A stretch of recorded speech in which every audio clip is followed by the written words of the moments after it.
Halo, saya akan sedikit menjelaskan tentang tokoh dan penokohan dari film ini. Yang pertama ada tokoh utama, yakni ada tiga. Satu, Sultan Agung Hanyakarakusuma, pemimpin yang tegas dan bijaksana, berjuang mempertahankan Mataram dari ancaman kolonial. Dua, Lembayung, kekasih Sultan yang tulus mencintai dalam kesederhanaan, tetapi harus merelakan cinta mereka. Tiga, ada Jan Pieter Zoon Kohn, gubernur VOC yang kejam, ambisius, dan licik dalam memperluas kekuasaan penjajah. Selanjutnya adalah tokoh kerajaan dan pejabat. Pertama, Ratu Batang. Beliau adalah Ibu Sultan Agung. Beliau figur kebijaksanaan dan sumber dukungan emosional. Yang kedua adalah Tumenggung Notopuro. Beliau adalah panglima perang kerajaan yang loyal dan pemberani. Yang ketiga adalah Adipati Pragola II. Beliau adalah bangsawan ambisius dari keluarga sultan yang memberontak karena ingin merebut kekuasaannya. Yang keempat adalah Ratu Pembayun. Beliau adalah saudara sultan yang cerdas dan bijaksana. Beliau mendukung langkah politik kerajaan. Yang kelima adalah Patih Mandaraka.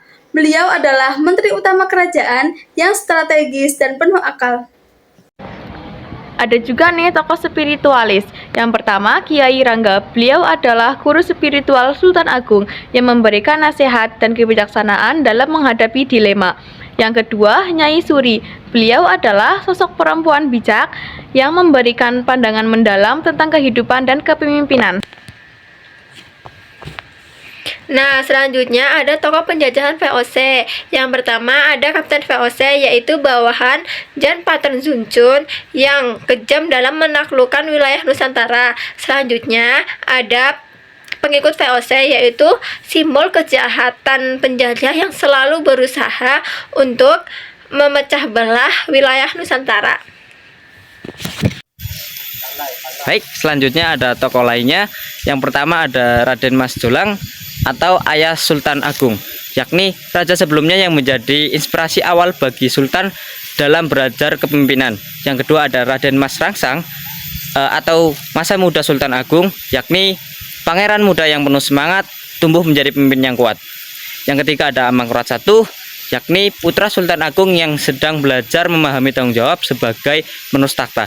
Yang terakhir ada Kang Mas Seto, yakni kakak Lembayung yang menghadapi dilema dalam tanggung jawab menghadapi kerajaan dan akhirnya membelot memihak VOC. Nah, tadi sudah jelaskan tokoh dan penokohannya. Sekarang kita masuk ke sinopsisnya. Sultan Agung Hanyakarakusuma, seorang raja bijaksana dan tegas memimpin kerajaan Mataram dalam melawan penjajah Belanda.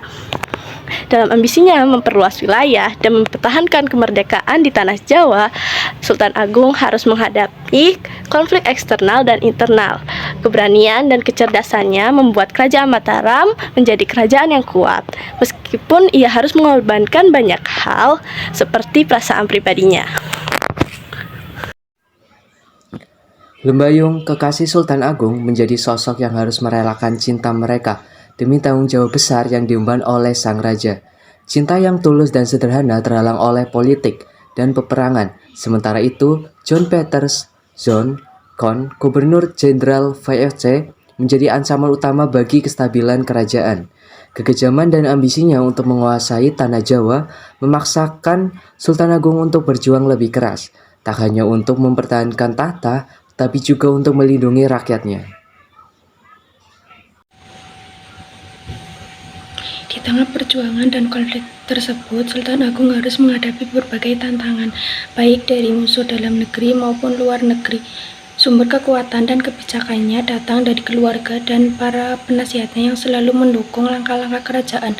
Namun saat berbagai pilihan sulit datang, Sultan Agung dihadapkan pada kenyataan bahwa kepemimpinan dan cinta seringkali harus berpisah demi sebuah tujuan besar. Baik, sebagai penutup, ada hikmah atau pelajaran yang bisa diambil dari film tersebut yang akan saya berikan menjadi 3 bagian. 3 bagian ini menjadi satu kesatuan dan tak terpisahkan. Yang pertama adalah tahta sebagai amanah. Tahta bukan sekedar kekuasaan, tetapi amanah yang harus dijalankan dengan bijaksana dan penuh tanggung jawab. Yang kedua, ada perjuangan untuk keberlanjutan. Setiap perjuangan memerlukan pengorbanan, tetapi hanya melalui perjuanganlah kita bisa meraih kemenangan yang hakiki. Ketiga, ada cinta yang menguatkan. Cinta sejati bukan hanya tentang memiliki, melainkan memberi dan mendukung meski dalam keterbatasan. Jika ketiganya dirangkum menjadi sebuah kata-kata, maka hasilnya akan sebagai berikut. Tahta adalah titipan, perjuangan adalah perjalanan, dan cinta adalah cahaya yang menuntun kita menuju kedamaian. Dalam ketiga hal ini, Sultan Agung mengajarkan bahwa kekuatan terbesar terletak pada pengorbanan yang tulus dan cinta yang tak tergoyahkan.